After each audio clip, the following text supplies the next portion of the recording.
Turƙa shi tabbas komai yayi farko zai ƙarke.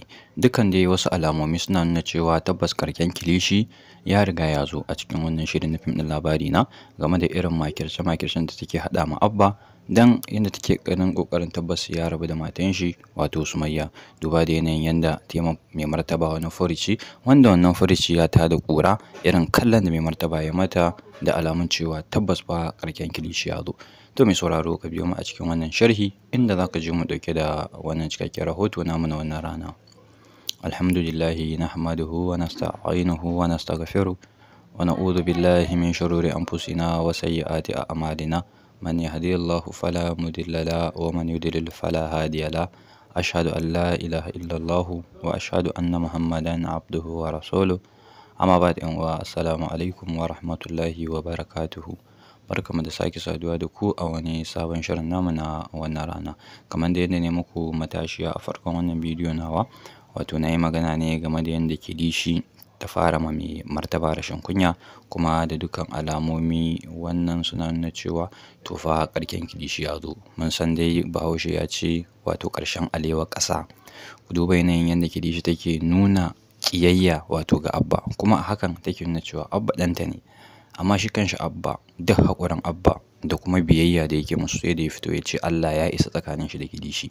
Kun ga shi yasa aka ce dukkan mai haƙuri in ka sake ka kai shi bango to fa jiyowan shi babu kyau. Gaskiya irin abin da kilishi ta ma Abba wannan abu ya tada hankali kuma ta nuna tabbas ita ba mai san shi bane.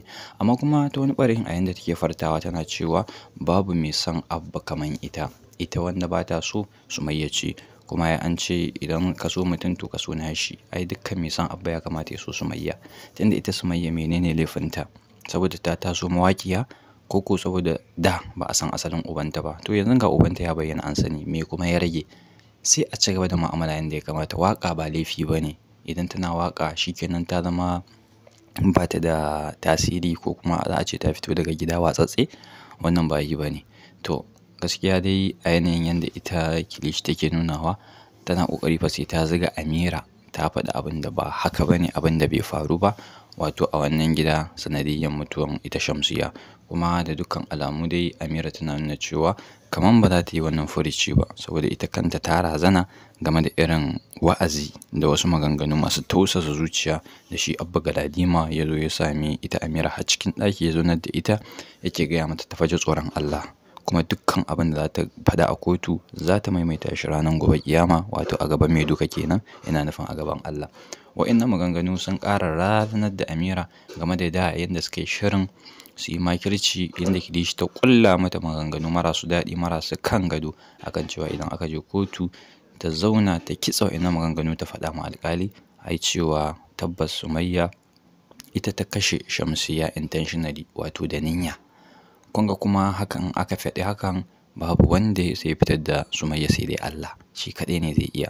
To kuma kunga a lokacin alƙali zai iya samun dama da zai tattar da dukkan hukuncin da yake so akan ita Sumayya, wanda kuma hakan shi yasa su Farisdo da Lukman da Naziru sarkin waƙa dukkansu suka halatta ganin ta yanda za su yi su bi ma Sumayya hakinta. Duba da yanayin sun san waye Sumayya kuma sun san halinta tunda sun zauna da ita tun daga farko har ƙarshe, sun san cewa tabbas ba za ta aikata wannan abu da ake zarginta da shi ba wato na yunƙurin aikata kisa.